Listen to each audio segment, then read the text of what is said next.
बोली वृंदावन बिहारी लाल की जय, बोली कंकाली मैया की जय। तो इस प्रकार से जो है तुरंत भगवान मोहिनी ने सारे देवताओं को अमृत का पान करा दिया, लेकिन उसमें से एक सुरभान नाम का दैत्य बड़ा होशियार था। तो वह समझ गया कि कुछ गड़बड़ है और सूर्य और चंद्रमा के मध्य में अंजलि लगा करके बैठ गए। पर भगवान मोहिनी ने इसे भी अमृत पिलाया, लेकिन यह कटक नहीं पाया। मुंह में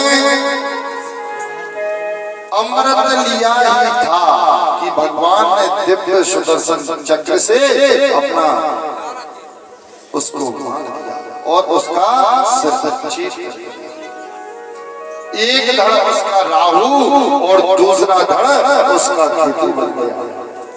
सूरज पे अदरी बदरी, सूरज पे अदरी बदरी, अरु चंद्र पे है अमावस आए, और पानी की बूंद पताल पे, अरु मीन पे एक छागल पाए, चोर पे अरु घोर भये, अरु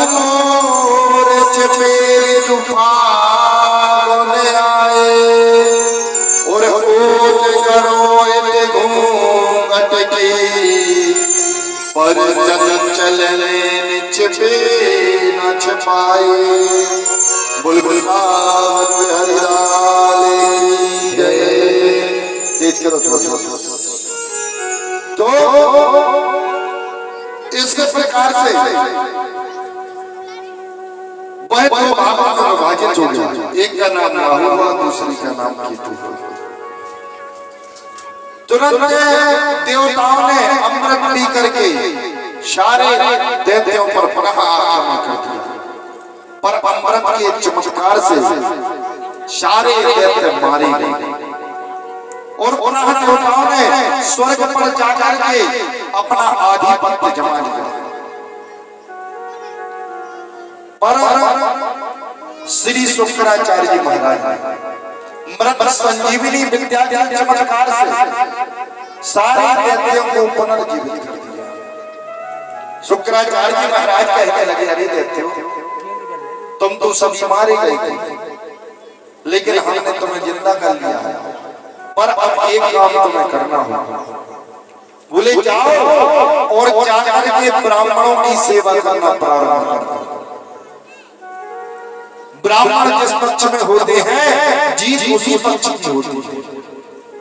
और महाराज ब्राह्मणों को प्रसन्न करने में देर नहीं लगती, बस 2-4 माल के भंडारे चढ़ दो, ब्राह्मण आशीर्वाद की झड़ी लगा देते हैं। जाओ प्रसन्न हो, खूब तरक्की करो, अनंत आशीर्वाद, दिन दुनारा चौका कारोबार। तो ब्राह्मणों की सेवा करना प्रारंभ कर दिया दैत्यों ने। ब्राह्मणों ने प्रसन्न होकर एक दिव्य तपों में रथ का निर्माण करके दैत्यों को दे दिया। उस विमान में सबसे बड़ी बात यह है कि ना डीजल लगता है ना पेट्रोल, जहां जैसे काम न करो वह चल पड़ता है।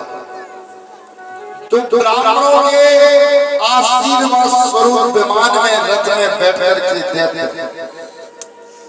तुरंत भागे।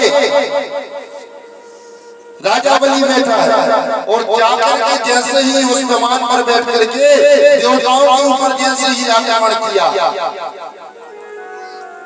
तो देवगुरु बृहस्पति बोले, अरे देवताओं भागो, इस समय बलि का सामना संसार की कोई शक्ति नहीं कर सकती।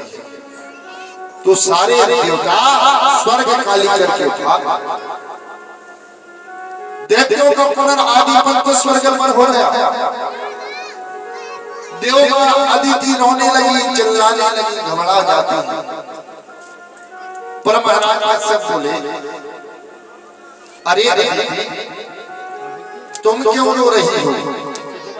जाओ, तुम्हारे लिए एक व्रत करना होगा। उस व्रत के चमत्कार से तुम्हारे यहाँ जो बालक जन्म लेगा, उस बालक को भी पद प्रतिष्ठा प्राप्त हो जाएगा। तब देव अदिति कहते हैं, प्रभु वह कौन सा व्रत है? तब तुरंत भगवान कश्यप कहते हैं कि अरे अदिति, फाल्गुन श्यामले पक्षे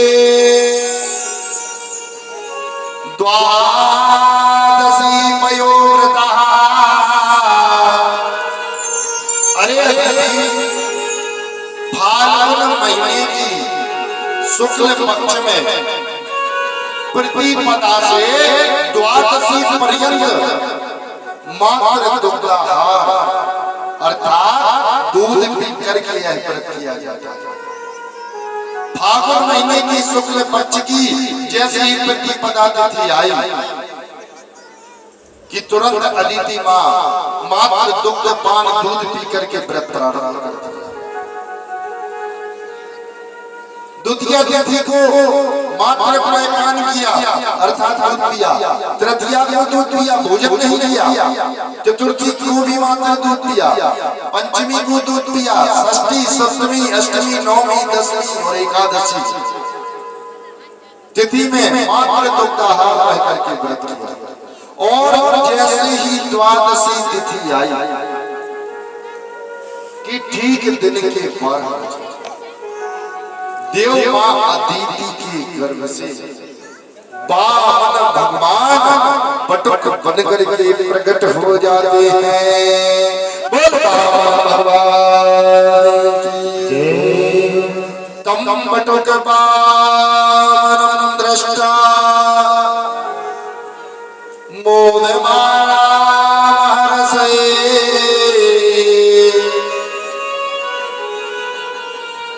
तुरंत बामन मात्र बामन अंगुल की बामन भगवान प्रकट होकर आकाश में प्रकट होकर के उस वाला को छाता प्रदान कर दिया।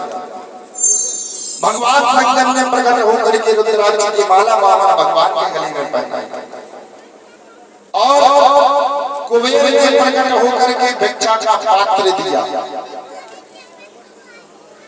ब्रह्मा जी ने प्रकट होकर के बामन भगवान को कमंडल प्रदान किया। मां सरस्वती ने प्रकट होकर के बामन भगवान के लिए सुंदर चरण पादुका प्रदान किया। देव अदिति ने प्रकट होकर के बामन भगवान को मेखला धारण लंगोटी। बामन भगवान के गुरुदेव ने प्रकट होकर के बामन भगवान का यज्ञोपवीत संस्कार करवाया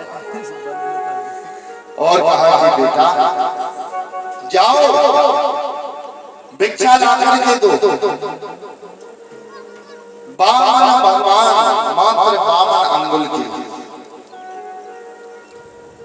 चरण पादुका पहने हुए चटपट चटपट करके चले जा रहे हैं और जैसे ही भिक्षा मांगने सभी के पास जाते हैं, सभी ने सुंदर भिक्षा दी और जैसे ही भिक्षा ला करके अपने गुरुदेव को समर्पित करते हैं। गुरुदेव ने कहा अरे बामन जी इतनी भिक्षा से काम चलने का नहीं, हमारे लिए तो तीनों लोगों की भिक्षा ला करके। बामन भगवान बोले गुरुदेव मैं तीनों लोगों की भिक्षा ला करके कहां से बताओ। जब बामन भगवान के गुरुदेव कहते हैं अरे बामन जी तुम जाओ उत्तर दिशा में नर्मदा नदी के तट पर राजा बलि की यज्ञ पर यज्ञ चल रहे, तुम जाओ। राजा बलि ने स्वयं का संकल्प लिया हुआ और उसके यज्ञ पर यज्ञ चल रहे हैं, तुम जाओ और जाकर के राजा बलि से लाकर के जाकर के तीनों लोगों की भिक्षा मांग के लाना। तो तुरंत हाथ में छाता लिए हुए चरण पादुका पैरों में धारण किए हुए मात्र बामन अंगुल की चटपट चरण पादुका करते हुए बामन भगवान राजा बलि की भिक्षा मांगने के लिए चल चलते और चले जा रहे हैं। तेरे द्वार खड़ा भगवान भगत भर दे, भगत भर सारे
मेरी